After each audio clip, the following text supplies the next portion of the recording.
pakon sebahagian ulama-ulama, malah sebahagian besar ulama-ulama di Aceh menolak pengajian MPTT. Puna Kheli Wali Marhaban, saya tidak pernah mengatakan dimanapun bahawa Abu Amran sesat. Yang sering saya katakan dan berani saya bertanggung jawab bahawa pengajian beliaulah yang bisa membuat orang awam sesat. Yang dipersoalkan oleh sebahagian besar ulama Aceh tentang pengajian Abu Amran,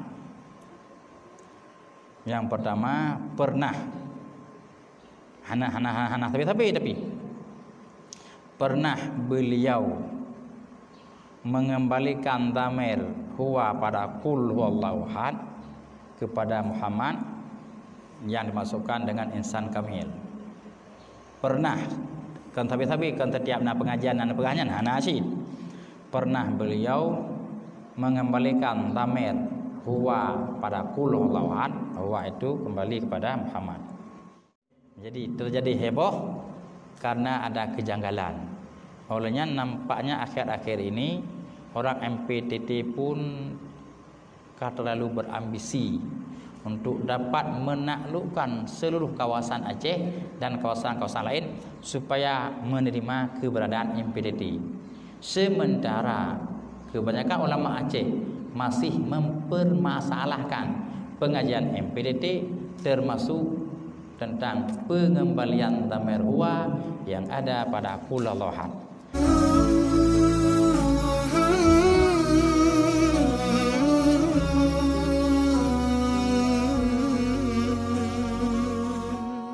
Yang boleh dan tepu bahawa pakon sebahagian ulama-ulama, malah sebahagian besar ulama-ulama di Aceh menolak pengajian MPTT. Termasuk yang ketika mau duduk dengan Walid Marhaban dari rumah Walid Marhaban bengahnya. Sebab Walid Marhaban termasuk yang tidak setuju dengan pengajian MPTT. Beliau mengatakan, saya tidak pernah mengatakan Abu Amran sesat, tidak pernah. Akan tapi yang saya katakan dan saya berani bertanggungjawabkan, pengajian beliaulah yang bisa menyesatkan orang awam. Nyan khun ronyan Puna Kheli Wali Marhaban, saya tidak pernah mengatakan dimanapun bahawa Abu Amran sesat. Yang sering saya katakan dan berani saya bertanggung jawab bahawa pengajian beliaulah yang bisa membuat orang awam sesat. Beliau mengatakan kajian tauhid tasawuf. Sebenarnya heboh ilmunya yang termasuk yang diprakarsai oleh dayah-dayah dan ormas tasafi, yaitu fiqih, tauhid, fiqih dan tasawuf. Nyan hanjit mekleh dalam urutannya nyan tasawuf ludo ke ampun tauhid oleh nyan fiqih oleh tasawuf. Macam bak tauhid benar tasawuf, bak fikih benar tasawuf. Punya ilmu tasawuf jino dalam bahasa modern ilmu berhubungan dengan etika, akhlak. Katanya dalam tauhid benar tasawuf. Artinya dalam etika katanya harus ada etika dengan Allah. Bagaimana etika yang beretika. Olehnya di dalam ibadat katanya benar tasawuf.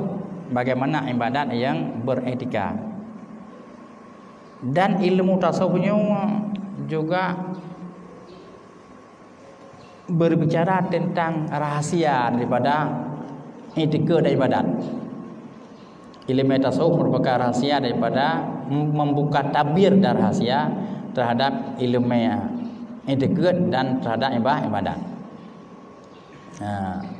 Maka yang betul, yang semestinya nyo baik terlepas dari macam tauhid, fiqh dan tasawuf.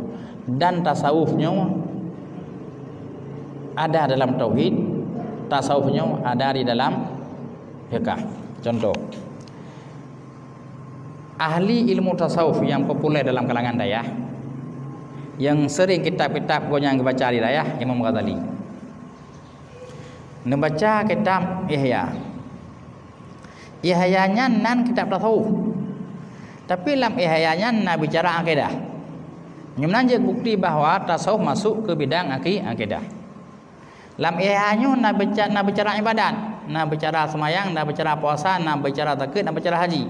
Padahal ihya itu kitab tasawuf. Nyumnan tasawuf masuk juga di bidang ibadat. Cuma terpegah yang agak terang je baca timbul tanda tanya. Terbaik tanya setuju dan hana setuju yang terserah yang baik tanpa kait berkedera tu. Yang dipersoalkan oleh sebahagian besar ulama Aceh tentang pengajian Abu Amran. Yang pertama, pernah hana tapi pernah beliau mengembalikan dhamir huwa pada kul huwallahu ahad kepada Muhammad yang dimasukkan dengan insan kamil. Pernah kan tapi kan setiap pengajian hana asyid pernah beliau mengembalikan dhamir huwa pada kul huwallahu ahad, huwa itu kembali kepada Muhammad. Yang dipersoalkan yang murajaah beliau kepada kitab Insan Kamil.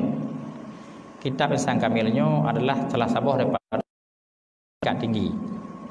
Dan berada boleh katanya bahawa kitab tasawuf daripada ulama-ulama sufi tingkat yang kon mandung kitab konya menjadi konsumsi publik. Kan mandung kitab konya dibaca oleh orang lain kon. Salah satu ataupun salah satu bentuk kitab yang dikarang oleh ulama tasawuf adalah bentuk curahan hati gonyan, bentuk kemajaan hati gonyan kepada Allah yang diabadikan dalam bentuk tulisan. Demam menyebutkan bahasa umum. Contoh ditanya tak pemanja anak tu. Anak tu. Padahal ada anak dah nampak mahir pi. Keputar tak kena anak, menyo anak tanya agama raja dah kan. Oh raja kata bedahnya. Mai tahu pihana raja je dah kan. Monyo kana inang cuputra dekat oman cuputra kata beda ana metu pi. Mamnyo kedengar le urang ayu. Fikir bahawa rumahnya na raja. Fikir di rumahnya na cuputra. Posing yang ke raja kana ke cuputra kana. Mam pakar yang ke bahasa berlebihan kau yang ke pemanjana ke. Menansid salah satu kebiasaan ahli tasawuf yang betul-betul tasawuf tingkat tinggi.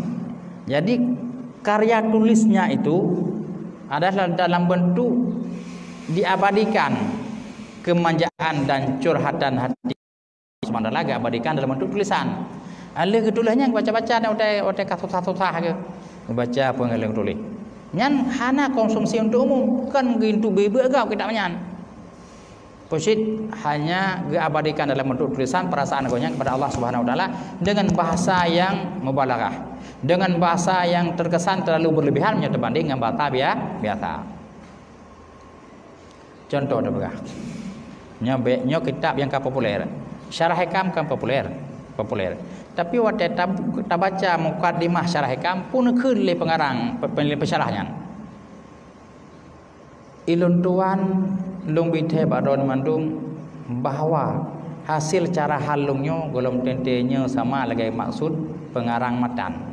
Yang lung syarahnya golong dente sama dengan maksud pengarang matanji. Jadi goknya sendiri yang berani mensyarahkan kitab Matan Hikam, tapi beliau itu tidak berani bertanggungjawab bahawa memang beginilah maksud daripada pengarang Matan Hikam. Saya kata lembaga kitab Hikam kan sering rumbut dalam kampung kan anak-anak Hikam Jawa. Tapi bak syarah Hikam bak mukadimah ne pegah le pensyarah ji. Yang lun syarahnya nyo golom tentenya laganya maksud pengarang matanji.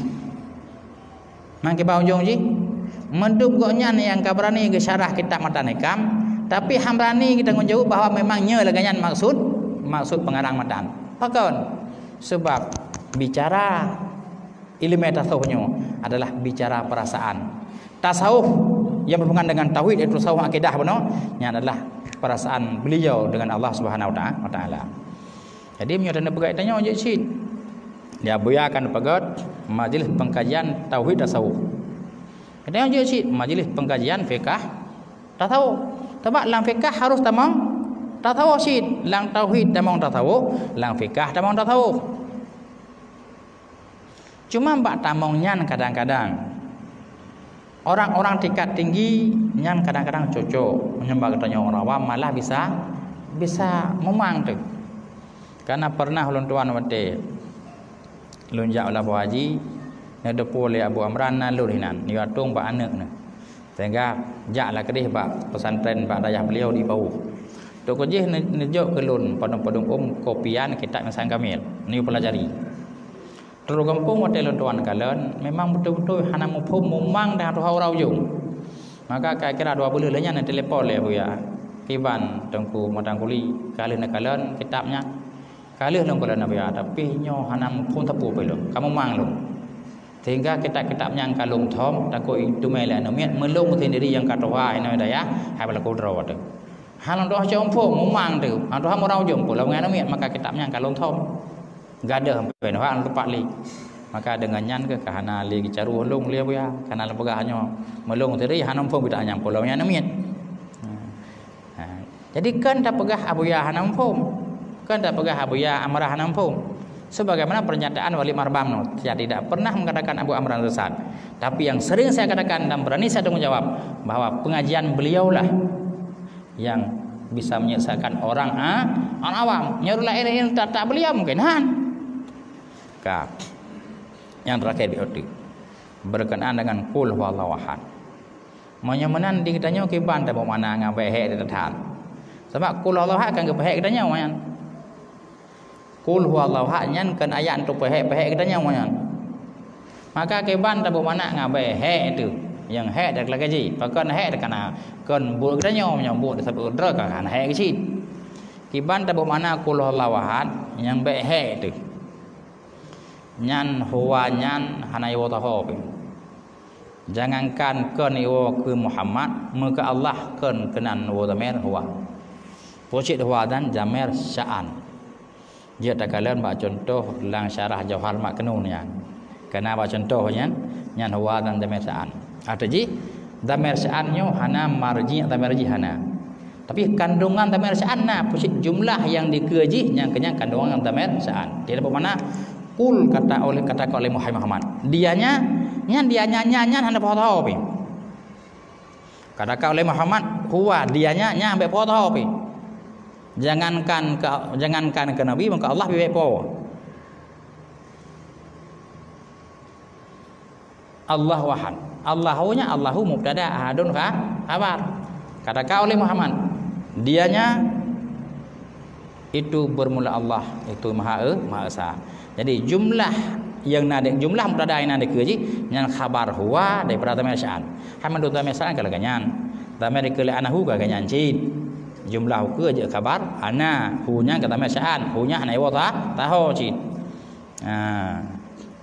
le tempat ke pegah hanya yang tertu kanyan lang kitab ke padon awam pina ke pegah cid telah tamir syaan kanyan jadi menyontuk ngabai hek yang lenyang bermakna qul Allah ada katakan oleh Muhammad dianya itu bermula Allah itu Maha Esa putra yang dianya yang niukuli Nabi Muhammad Allah Maha Esa putra yang perintah li Allah bak Nabi untuk nuyukun, untuk nuyumani, untuk nuyakini, untuk nuyupurnaun lain. Kan huwallahu pusit Allahu ahad. Putra yang nuyukun li Allah bak Nabi. Putra yang nuyu aitikan li Allah bak Nabi. Putra yang nuyu pegah ke kitanya li Allah bak Nabi. Allahu ahad bermula Allah itu Maha Esa. Nyalaganya dan tambah mana qul Allah kamu madan untuk kurang tanya. Kamu ada. Jadi untuk sementara menilai jadi terjadi heboh karena ada kejanggalan. Olehnya nampaknya akhir-akhir ini orang MPTT pun terlalu berambisi untuk dapat menaklukkan seluruh kawasan Aceh dan kawasan-kawasan lain supaya menerima keberadaan MPTT.